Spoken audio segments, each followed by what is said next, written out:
Hey guys, welcome back to my YouTube channel. My name is Hope and I'm a licensed physical therapist. And today I'm going to talk about 3 things not to do when you have an acute back sprain. So I live in northeastern United States and we just got slammed with about 2 to 3 feet of snow. And in my experience of almost 20 years as a physical therapist, every time there's a snowstorm, the next couple days I see a lot of people coming in for back pain from shoveling too long or using the wrong form.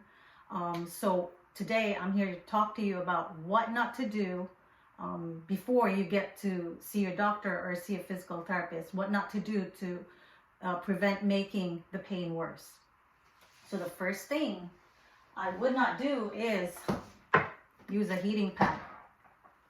So it's very tempting to use heat when we're stiff or when we're in pain, right? Heat is very soothing and very, just especially after being outside in how much, like below freezing weather. Heat is like the most intuitive thing to do. But if you have an acute back sprain from doing whatever, heat will actually make that even worse. Because think about it, when you have something swollen, when you have something inflamed, the heat, something hot, will actually make it swell even more. So what I would suggest instead is to use an ice pack. So this is a nice size ice pack that I would use, I would put behind my back, the lower back, not directly over skin. It has to be over clothing, or it has to be covered by a towel for about 20 minutes, no more than that. And I would use this for the first 2 to 3 days of the within the onset of pain. Ice or cold therapy is very effective because it decreases blood flow to the injured area. It prevents further inflammation or muscle injury or tissue injury, and it actually also numbs the pain that you feel. So the only times that I would not suggest using ice is if you have any hypersensitivity to cold, or on the opposite end of the spectrum, if you have numbness or any vascular disorders that predisposes you to less sensitivity to cold or hot. Okay. The next thing that I would not do is stretch my hamstrings. And that is very common, right? When we hear back pain, we think, I need to stretch my hamstrings. That's what I need to do. Wrong, because already if this or the back area and the nerves coming out of here, the nerve roots coming out of here are already irritated, stretching your legs, stretching your hamstrings would actually irritate the area even more, the soft tissue, specifically the sciatic nerve. So instead of stretching your hamstrings, what I would suggest is to do nerve blinds.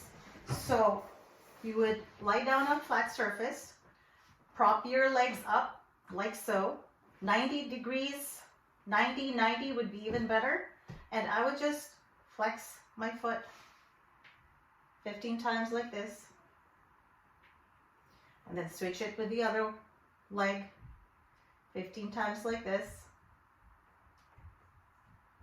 Back and forth. Like a total of 3 sets each. Alternately, if you could do, if you could endure it, you could do this one instead. Straighten your leg. If that doesn't give you any pain, any symptoms down your leg or on your back, then you can do that. And same thing with the opposite leg. But no, I would not suggest sustained stretching of the hamstrings like that. I would save that more for chronic back pain. So, and the third thing that I suggest not doing when you have acute onset of back pain is not moving. So you definitely need to rest after you've had an onset of back pain, but you do not want to not move either, because our joints need movement for them to get lubricated. They need that in and out pumping of the joint fluid. So you got to keep moving. Walk, get up, do these kinds of movements, march in place, move within your comfortable range of motion for the spine, sideways like that, and backward bending is also very effective, especially if you tend to get symptoms down your leg.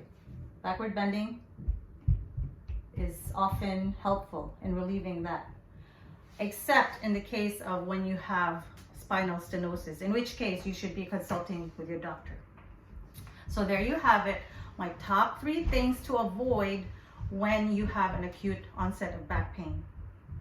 So thank you so much for joining me today. Again, if you like what you learned in this video, share it, give us a thumbs up, and subscribe to my channel for more videos like this. And remember, you deserve to have a feel-good, pain-free, active lifestyle. See you next time. Bye.